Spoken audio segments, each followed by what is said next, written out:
Throughout history, humanity has experienced hunger as a silent plague. During World War I, agricultural collapse and economic blockade led to scarcity, misery, and death.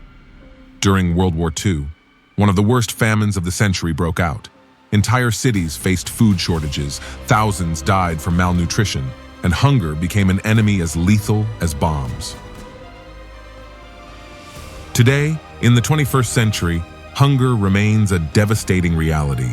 Millions of people struggle day after day to survive, not knowing if they'll have anything to eat the next day. Countries such as Somalia, South Sudan, Yemen, Haiti, the Democratic Republic of the Congo, Afghanistan, and Ethiopia are among those most affected by extreme hunger. Children die before their 5th birthday. Mothers walk long distances just to get a little water. Entire communities survive on just one meal a day. And while in some parts of the world tons of food are thrown away, in others, people are dying simply from having nothing to eat. But all of this is merely a shadow, a faint prelude of what is about to be unleashed upon the earth. Let us pay attention to what the book of Revelation, chapter 6, verses 5 and 6 reveals to us. When the Lamb broke the 3rd seal, I heard the 3rd living creature say, "Come!" I looked up and saw a black horse, and its rider was holding a pair of scales. And I heard a voice from among the 4 living creatures say, "A wheat loaf or 3 barley loaves will cost a day's wages, and do not waste the olive oil and the wine." This is no ordinary rider. He carries neither fire nor sword. His weapon is the economy, his power, the control of resources. Wherever he treads, markets collapse, flour is measured, and hope is exchanged for a coin. Today, the world's powerful know this. They anticipate it. They've read between the lines. That's why, while the masses live oblivious, they build underground bunkers where they store seeds, purified water, and non-perishable food. In Norway, for example, the Svalbard Global Seed Vault has been built, a kind of plant Noah's Ark, protected against wars, asteroids, and climate disasters. What are they afraid of?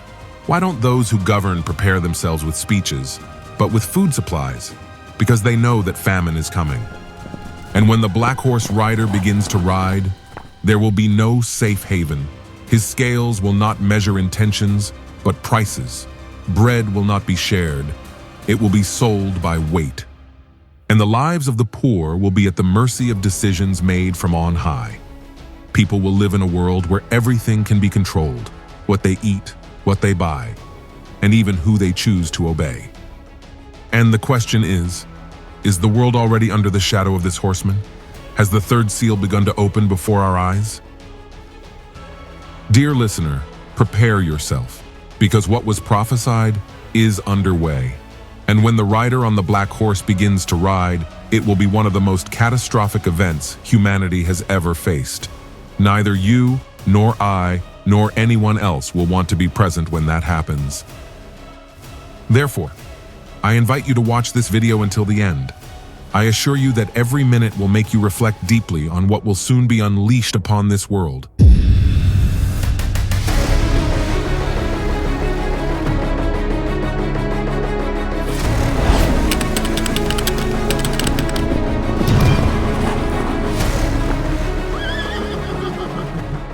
There are texts in Scripture that cannot be read lightly. They were not written to entertain, they were written to warn. The book of Apocalypse is not a sealed mystery, but an open revelation. It's not confusion, it's just a denouement. What began in Genesis is consummated here. In chapter 6 of Apocalypse, the Apostle Juan contemplates how the Cordero, glorified Christ, opens the seals of a book that contains the judgment of God on a rebellious world. Only you are worthy of carrying out the sovereign plan, and with each seal that breaks, a new stage of judgment is unleashed, each one more severe than the previous one. This chapter is not about the general history of humanity, but about a specific prophetic period, the first years of the Great Tribulation, subsequent to the rapture of the church. The world, without the corporate testimony of the body of Christ, will face a sequence of progressive judgments unleashed by the authority of Cordero. The first 4 seals unleash the so-called 4 horsemen of the apocalypse. These are not empty metaphors or poetic tales. They are real spiritual forces that will descend upon the earth with tangible and visible consequences. When the Lamb opens the first seal, one of the living creatures before the heavenly throne says to John in a voice like thunder, "Come." Then John recounts what he sees. "And I looked, and behold, a white horse, and he who sat on him had a bow, and a crown was given to him, and he went out conquering, and to conquer." The first horseman refers to the Antichrist. He is the false imitator of the true Christ, who is also associated with a white horse in Revelation chapter 19. Now, at the beginning of the tribulation, the Antichrist will receive authority, a crown, and will make war, a bow, conquering all who oppose him. This description is consistent with Daniel's vision of the little horn rising to power and intent on conquest. This horn made war against the saints and prevailed against them. When the Lamb opens the second seal, the second living creature says, "Come." John looks and carefully records what he sees. "And another horse came out, a red one, and to him who sat on it was given power to take peace from the earth, and to kill one another, and to him was given a great sword." The red horse unleashes war. It is evident that after the apparent peace brought by the Antichrist, war will follow. This is precisely the main objective of the second horseman of the apocalypse. The Bible describes him riding a red horse, carrying a large sword, which clearly symbolizes the blood that will be shed through war conflicts. According to the book of Daniel, this leader will rule by military force and honor a strange god other than the true God. This same figure will destroy 3 kingdoms that initially supported him in establishing his world government. Furthermore, anyone who opposes his dictatorship will be mercilessly executed. Although the Antichrist will bring an apparent peace, it will be temporary, as it will eventually be followed by a devastating war that will cause the deaths of multitudes. Then the third seal is opened, and the black horse appears. He carries neither sword nor bow. His judgment is different, silent, but profound. It marks the beginning of controlled scarcity, structured inequality, and economic dominance that will break nations from within. Let's read Revelation chapter 6, verses 5 and 6. "When he had opened the third seal, I heard the third living creature say, 'Come and see.' And I looked, and behold, a black horse. He who sat on him had a pair of scales in his hand. And I heard a voice from the midst of the 4 living creatures saying, 2 pounds of wheat for a denarius, and 6 pounds of barley for a denarius, but do not harm the oil and the wine." The color black here represents affliction, hunger, and collective suffering. The rider doesn't bring war, but crisis. His tool isn't a weapon, but a scale. This judgment doesn't strike immediately. It slowly infiltrates daily life. It affects prices, resources, and our daily bread. It strikes silently. It destroys bloodlessly. It controls without raising its voice. The emergence of this third horse marks a shift in divine strategy. Deception has already gripped the masses. War has shaken the nations. Now comes something more meticulous. The economy will be disrupted. Need will be the yoke. Food will be power. The scale will be the new weapon. This is the context surrounding the black horse. A world without a church, plunged into spiritual confusion, torn apart by violence and now exposed to silent anguish. That of measured hunger, that of bread being counted, that of manipulated trade. Everything is under control, not by man, but by the Lamb who allows the seals to be opened. John didn't see a vague figure. He saw a concrete stage of God's judgment, orchestrated from heaven. And although this horseman has not yet been fully unleashed, its shadow is already cast over the world's systems. The stage is being set, and the vision will be fulfilled just as it was written. Now, the black horse of Revelation has been the subject of debate throughout the centuries. Different schools of prophetic interpretation have proposed different readings of the text, and it is necessary to understand them before proceeding with a deeper exegesis. Although many of these positions do not coincide with the clearest biblical eschatological approach, it is useful to examine them to understand how this passage has been read throughout history. The 4 main interpretations are presented below. In first place, the preterist view, the fulfilled past. This school of thought maintains that most of the prophecies of Revelation were already fulfilled in the first century, especially in the fall of Jerusalem in 70 after Christ or in the crises of the Roman Empire. In this context, the black horse would represent the famines and economic difficulties that the empire faced under certain emperors, such as Nero or Domitian. They argue that expensive wheat and scarcity reflect times of rationing, and the mention of oil and wine may reflect imperial measures to protect the upper classes or the wine and oil-producing industries. This view, however, reduces the prophetic message to a past regional crisis, without future eschatological application, which is inconsistent with the progressive and universal development of judgment shown in Revelation. In second place, the historicist view, a gradual development in history. Historicists interpret the apocalypse as a chronological line of the history of the church and the world, from the first century until the second coming of Christ. From this perspective, the black horse has been linked to various periods of famine, economic corruption, and social crises. Some have linked it to the Middle Ages, where economic oppression was exercised by religious or political institutions. Others associate it with periods of economic collapse in Europe. The problem with this interpretation is that it forces the text to fit into isolated events and loses sight of the fact that the seals are part of a post-rapture judgment plan at a specific and unique time. In third place, the idealist view, a timeless symbol of evil. From this perspective, the black horse represents no literal or future event. It is understood as an image of widespread human suffering, poverty, and inequality that have always existed throughout history. In other words, the writer will not come because he is already present in every era. It is a metaphor for the perpetual suffering of the fallen world. This vision, although morally poignant, misses the specific, eschatological purpose of the seals, which are clearly marked by a sequential order of prophetic events that have not yet occurred. In fourth place, the futuristic view, literal judgment in the Great Tribulation. This is the position most consistent with the text, context, and design of Revelation. From this perspective, the black horse represents a literal judgment, which will manifest itself during the first years of the Great Tribulation, after the rapture of the church. By this time, the world will have been dominated by a global system of deception, white horse, and war, red horse. The black horse will introduce widespread economic collapse, with food shortages, extreme inflation, and rationing, not as a natural outcome, but as part of divine judgment. Its purpose is to bring distress upon the earth, dismantle human self-sufficiency, and set the stage for a controlled economic system, which will later be linked to the mark of the beast. This interpretation doesn't ignore the symbol, but neither does it reduce it to a metaphor. It recognizes its prophetic, literal, and eschatological power. This will be the approach we will take in the exposition. Before moving toward a prophetic application, it is necessary to pause and contemplate the text with reverence. We cannot lightly interpret what the Spirit has accurately revealed.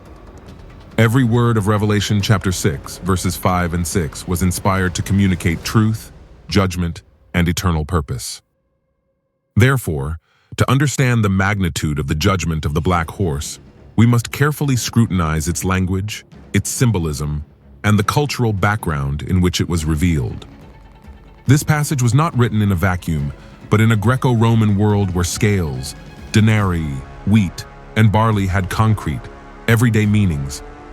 So let us open the text with humility and go through word by word what the Apostle John saw in that vision, guided by the Holy Spirit, to understand not only what is to come, but what God is already announcing in advance. Let's read Revelation chapter 6, verses 5 and 6 again. When he opened the third seal, I heard the third living creature say, "Come and see." And I looked, and behold, a black horse, and he who sat on it had a pair of scales in his hand. And I heard a voice from the midst of the four living creatures saying, 2 pounds of wheat for a denarius, and 6 pounds of barley for a denarius, but do not harm the oil and the wine. Let's analyze the Bible verses. Number 1, the black horse. The text says, "And I looked, and behold, a black horse." In Greek, black is melos. Melos is a common adjective in classical and Koine Greek, used to describe the color black or dark, applied to objects, hair, skin, smoke, wine, night, among others. In the Hellenistic and Jewish world of the 1st century, the color black, expressed in Greek as melos, was not simply a chromatic reference, but a word loaded with symbolic, emotional, and spiritual meanings. Its presence in texts, rituals, and visions had a profound impact, evoking human realities of pain, judgment, and loss. Let's see how this color was understood in that context. First, black as a symbol of mourning and grief. In Greek culture, wearing black was a visible manifestation of mourning. Mourners wore dark robes to publicly express their sadness over the death of a loved one, but this relationship with death went beyond clothing. Black horses were used in funeral processions, pulling carts carrying bodies or urns, accentuating the somber tone of the ceremony. In Greek tragedies, black represented human pain in the face of inevitable destiny, the fragility of life, and the weight of imminent death. Thus, the color black became the cultural symbol of mourning, irreversible loss, and closeness to the world of the dead. Second, blackness represents hunger and suffering. The connection between blackness and physical suffering is also present in Hebrew tradition. In Lamentations chapter 5, verse 10, the prophet Jeremiah describes the outcome of the Babylonian siege of Jerusalem, saying, "Our skin was blackened like an oven because of the burning famine." Here, the Hebrew word used is shakrur, which is translated in the Greek Septuagint as melos, establishing a direct equivalence between the color black and the state of the body consumed by malnutrition. This is not an aesthetic change, but a physical transformation brought on by the severity of the famine. The color black then becomes a visible reflection of God's judgment on a rebellious nation. Famine as divine punishment, and social decay as evidence of the loss of heaven's blessing. Third, black represents spiritual darkness and silent judgment. In the Greco-Roman world, the color black was also associated with the unknown, the occult, and the funereal. The caves, the night, the shadows, and death were marked by black, which represented not only the absence of light, but also the absence of hope. In Jewish apocalyptic texts, black was used symbolically to speak of spiritual darkness, the absence of divine revelation, and the judgment that falls quietly but devastatingly. When black appeared in prophetic visions, it not only heralded danger, but a time when God seemed to have remained silent, letting chaos and sin take their course. Thus, for a 1st century reader, seeing a black horse in a vision like the one in Revelation chapter 6 was not simply an aesthetic choice. It was a profound declaration, laden with cultural and theological resonance. It heralded a time of mourning, hunger, judgment, and darkness, the inevitable outcome of a humanity that has rejected God's light. Bruce explained it with prophetic force.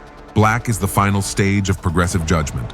First, truth is broken, then peace, and finally bread. This horse doesn't run, it walks. But wherever it steps, markets collapse, flour is measured, and hope is exchanged for a coin. Number 2, the scales, the new weapon of judgment. Revelation chapter 6 verse 5 says, "And I looked, and behold, a black horse, and he who sat on him had a pair of scales in his hand." This detail is no accident, unlike the red horse, whose rider carries a large sword, or the white horse, which appears with a bow or crown. The rider of the black horse does not carry a traditional weapon. He carries a scale. This seemingly harmless instrument is here the symbol of a new kind of judgment, economic, systematic, invisible, but deeply oppressive.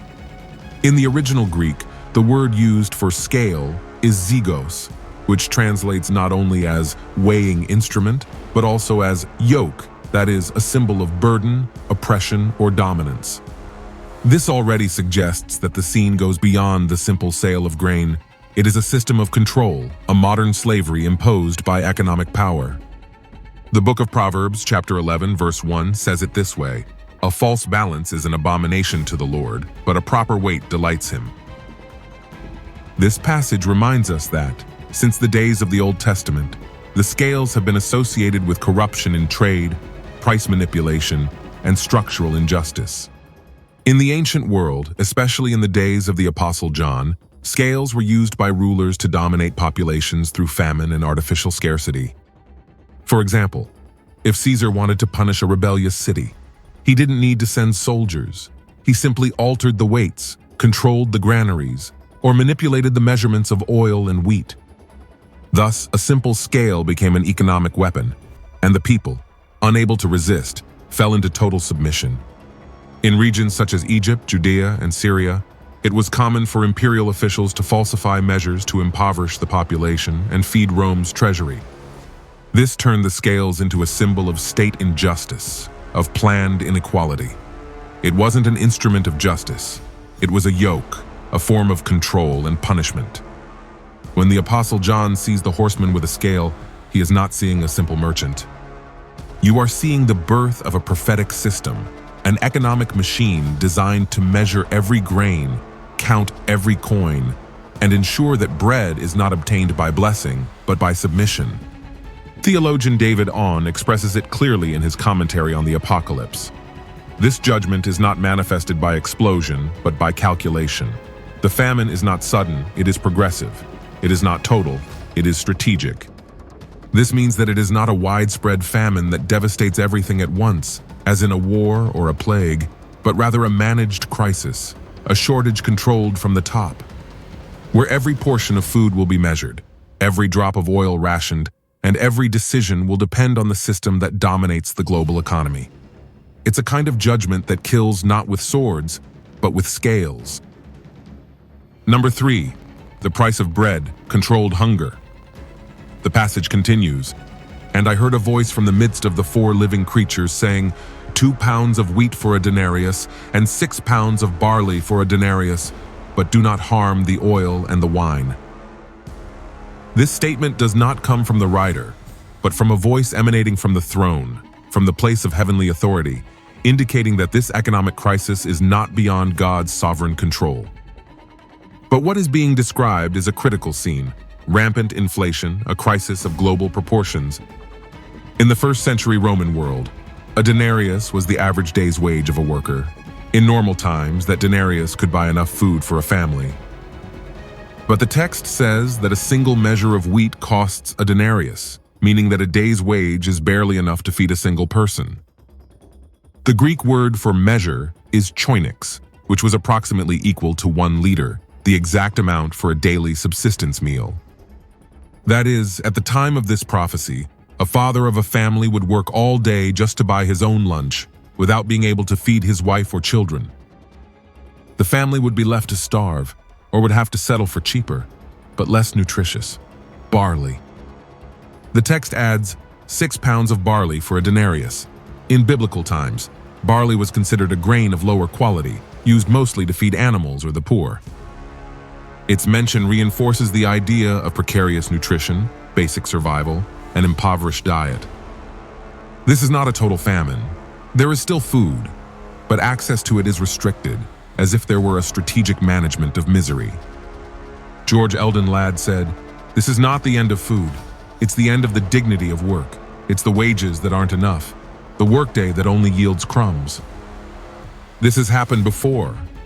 This isn't the first time human history has witnessed an economic reckoning so devastating that it turned bread into a luxury more valuable than gold.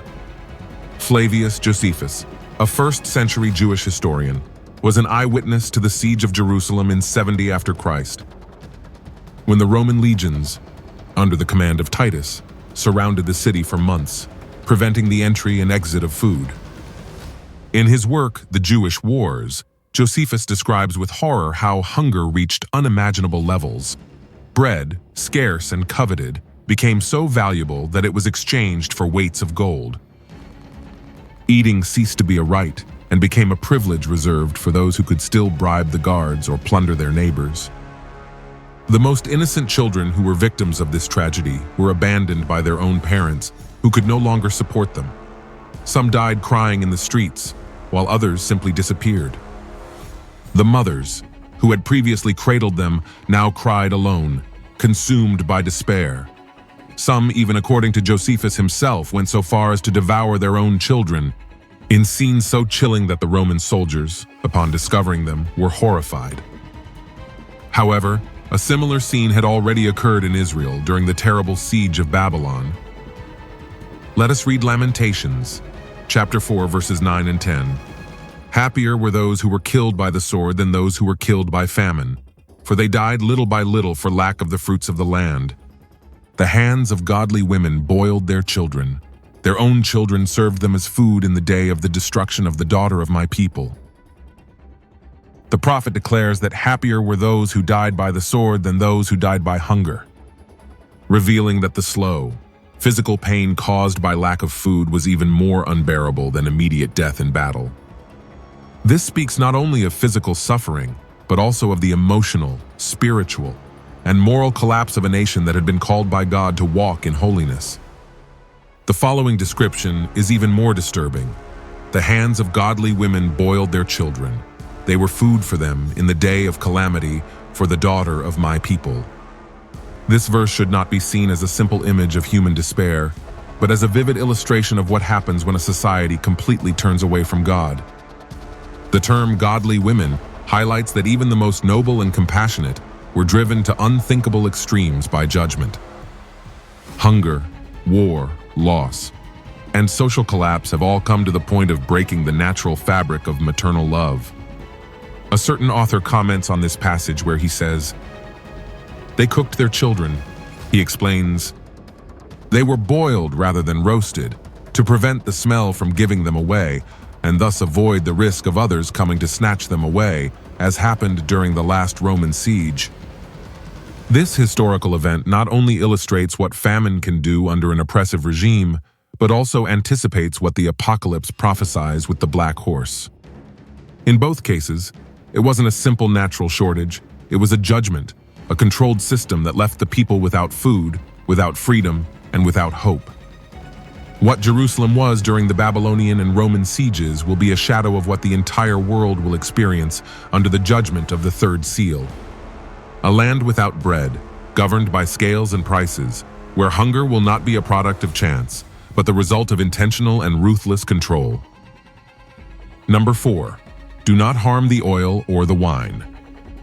Exclusion of the rich? The verse concludes with a phrase that has been the subject of much debate, but do not harm the oil or the wine.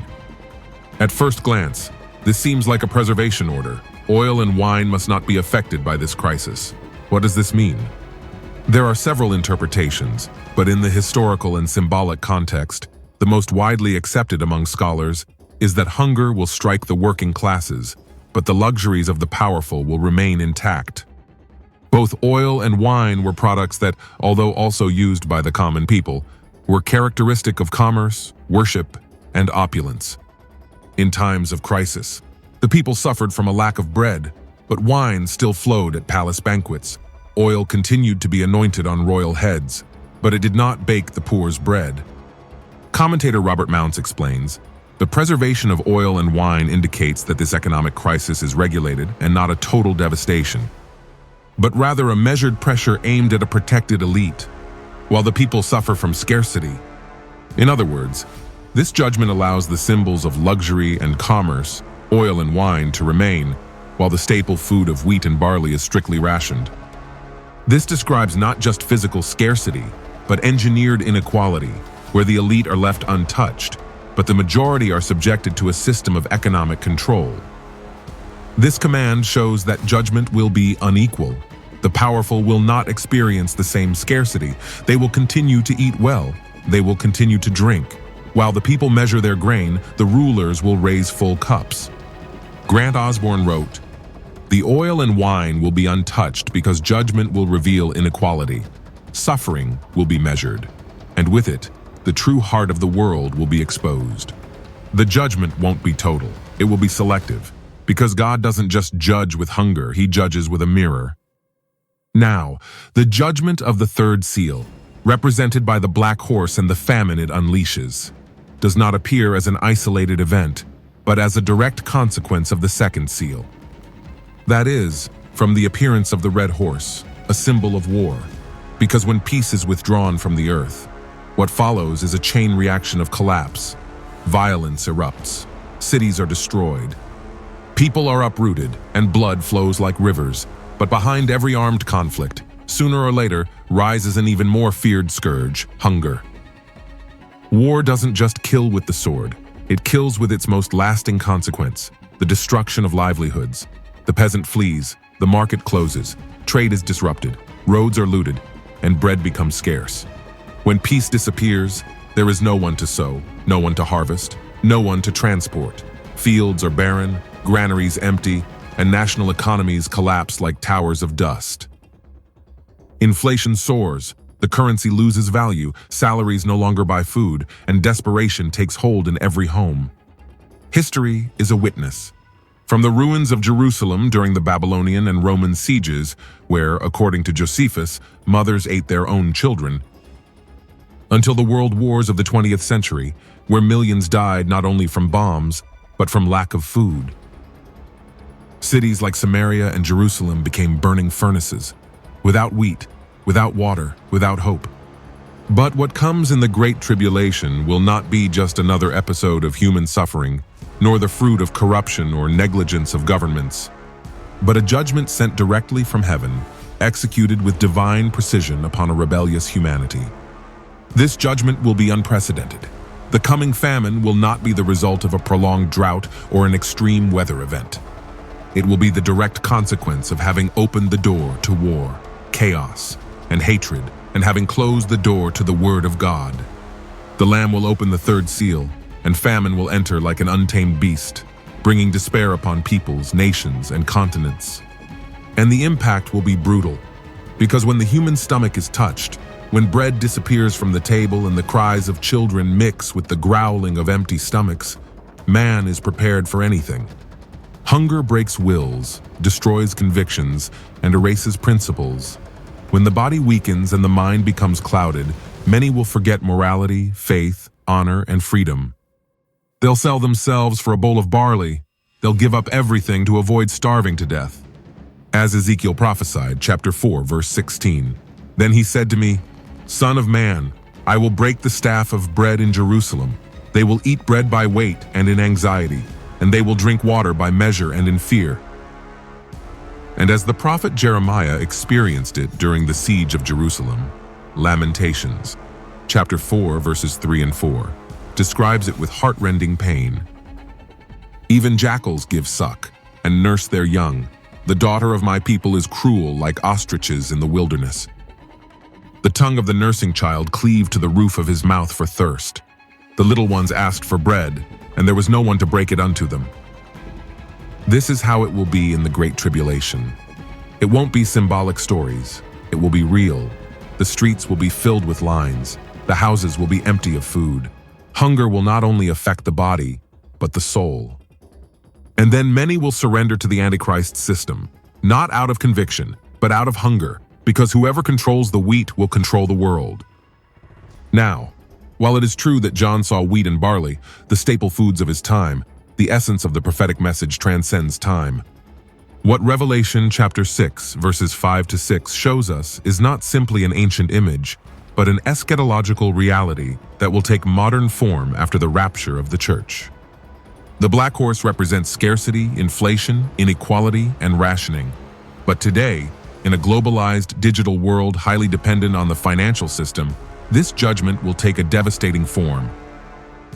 What in John's time was wheat and barley will today be rice, flour, milk, electricity, water, fuel, medicines, and digital access to basic services. All of these will gradually become scarce. The text says that a denarius, a day's wage, will barely cover a single ration. It's the perfect symbol of hyperinflation. Money loses its value. Work yields nothing. Purchasing power is disappearing. The minimum wage won't even buy a meal. Like the worst economic crises in history, Venezuela, Zimbabwe, and interwar Germany, but on a global scale. In Ezekiel chapter 7, verse 19, it says, "They will throw their money into the street. They will throw it away like garbage. Neither their silver nor their gold will save them when the day of the Lord's anger comes. They will neither satisfy nor feed them, for their greed only causes them to stumble." During that prophetic time described in the book of Revelation, The world will experience an unprecedented crisis: wars, famines, plagues, and persecutions. In the midst of this chaos, the global economic system will collapse, and material goods, which for centuries were the center of human pride and security, will become completely useless. Banks will close their doors. Physical currency will become worthless. Stock markets will collapse. Access to basic goods will depend on your identification within a system. The writer carries a scale. In ancient times, this was used to weigh bread and measure oil. Today, it represents digitalized rationing, state intervention, and biometric consumption control. Purchasing will be measured, tracked, and restricted. People will only be able to access certain resources under strict conditions. This isn't fiction. Digital identity systems, central bank-controlled electronic currencies, and access to subsidies through facial scanning or codes are being tested right now. The technology already exists. All that's missing is the trigger, and that trigger will be this crisis. Inflation will be the most effective weapon to bring nations to their knees. Prices will rise while wages freeze. The middle classes will disappear, and the poor will have no choice but to submit to the new power structure. And it is in this context that the Antichrist will begin to gain power. The middle classes will disappear, and the poor will have no choice but to submit to the new power structure. And it is in this context that the Antichrist will begin to gain power. As Daniel chapter 8 verse 25 said, "By his subtlety he shall make deceit prosper in his hand, and he shall magnify himself in his heart, and without warning he shall destroy many, and he shall rise up against the Prince of Princes." Let us remember that the Antichrist will emerge in a collapsed world, marked by crisis, war, and despair. In the midst of chaos, he will present himself as a savior, offering peace, stability, and prosperity. Many will admire him, deceived by his charisma and promises. But behind his redeeming appearance lies a sinister purpose: to subjugate humanity, usurp the glory of God, and lead the entire world to the worship of his image, establishing a perverse and anti-Christian system. Therefore, the Black Horse, in the modern time of the tribulation, represents the total collapse of the global economic system. It will be apocalyptic inflation, structural shortages, and a progressive system of control that sets the stage for the total domination of the Antichrist. The world will receive him with hope. Why? Because the masses, destroyed by war, second seal, and broken by famine, third seal, they will seek order, food, security, leadership, and access to the system, and he will offer all of that, but in exchange for submission. Revelation chapter 13 verses 16 and 17 says, "And he causes all, both small and great, rich and poor, free and slave, to receive a mark on their right hand or on their foreheads, and that no one might buy or sell, except one who had the mark or the name of the beast, or the number of his name." This indicates that the economic solution the Antichrist will propose will be accompanied by a spiritual and political condition: absolute loyalty to the system. Hunger will have already prepared hearts. Necessity will have overcome resistance, and then the brand will be imposed. Economic control becomes a system of worship. What began as an inflationary crisis will become a global system of identification, access, and dependency. This brand will not simply be a symbol, but a unified economic system and a spiritual sign of loyalty. Many biblical scholars, such as John Walvoord and Charles Ryrie, interpret this mark as a visible and verifiable form of identification and economic access, but which also implies accepting the authority of the Antichrist as a living God. It will be the point of transition between chaos and control. First, there was hunger. Then came the economic solution. But the solution came with a condition: worship the beast or starve. This will fulfill what is said in 2 Thessalonians chapter 2, verse 11. "For this reason God sends them a strong delusion, so that they will believe a lie." And Jesus anticipated this when he said false Christs and false prophets would come with great signs. This will be the complete fulfillment: a leader who takes control of hunger, the economy, and the soul. Prophetic technology: what was once a scale will now be a digital system. The Black Horse scale, which in ancient times was a symbol of rationing, will now be a global system based on artificial intelligence, biometric recognition, digital currency, and data control. Already being tested, central bank digital currencies, single identity systems, digital passports, and facial scan verification. All of this will be used by the Antichrist as the foundation of his global economic network. What is presented as progress today will be oppression tomorrow. And those who do not accept this system will be excluded. As Revelation chapter 13, verse 15 says, "And he was given power to give breath to the image of the beast, that the image should both speak, and cause as many as would not worship the image to be killed." Hunger will be the whip, the system, the chain, and the brand, the ultimate proof of submission. Dear friend, this is the reality we face today, a true reflection of the suffering experienced by the globalized world of the 21st century.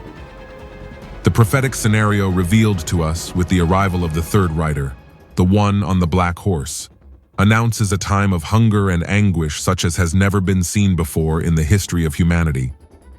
The reason we've delved a little deeper into this grim prophecy is because there are already clear signs that allow us to gauge its seriousness. Currently, millions of people lack what are considered basic necessities in developed countries. There have always been poor people, yes, but then scarcity and pain will spread on a global scale, affecting all nations without distinction. As early as 1798, Reverend Thomas Malthus concluded that the growing needs of the population exceeded the capacity of the earth. To produce enough food to feed all of humanity, he warned that the day would come when the world would face a global famine. Decades later, in 1959, representatives of the 70 nations that then comprised the United Nations met in Rome with the goal of combating hunger and malnutrition.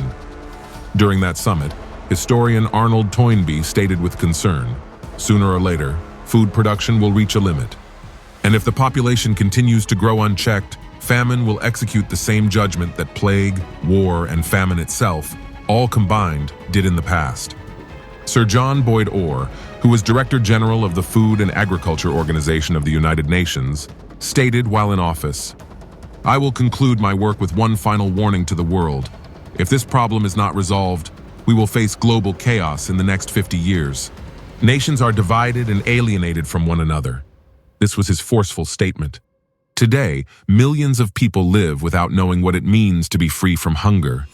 Thousands die every day, not from incurable diseases, but from lack of food and chronic malnutrition. However, all of this will be nothing compared to what will come when the prophesied judgment is unleashed with the appearance of the black horse in Revelation chapter 6. The coming famine will be global, calculated, and devastating, a shadow of divine judgment on a world that ignored the warnings. Dear listeners, after reading this message, the question is unavoidable. Are you prepared for the rapture of the church? Is your life in order with God? Is your heart clean, firm, and awake, or distracted, lukewarm, and confused by the cares of this world? We've talked about trials that aren't symbolic, but real, about difficult times ahead, about a system that's being formed right now before our eyes. But before all this is fully manifested, the church will be raptured. Are you among that faithful church that will be raptured? Or will you be among those who remain to face hunger, chaos, and the world government of the man of sin? Today is the time to examine our hearts with sincerity. It is time to return to intimacy with God, to live a life of genuine holiness, not of religious pretense. It's time to abandon sin, not to seek excuses to sustain it. It's the day to close the doors to spiritual lukewarmness once and for all, and surrender ourselves completely to the Lord in a life of true consecration. And so we come to the end of this video.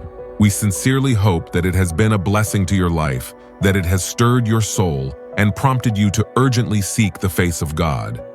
Don't ignore the voice of the Holy Spirit. Don't put off what heaven has revealed to you today. Christ is coming soon, and only those who are ready will go with him. We'll see you again in the next video. May the grace and peace of the Lord be with you. God bless you.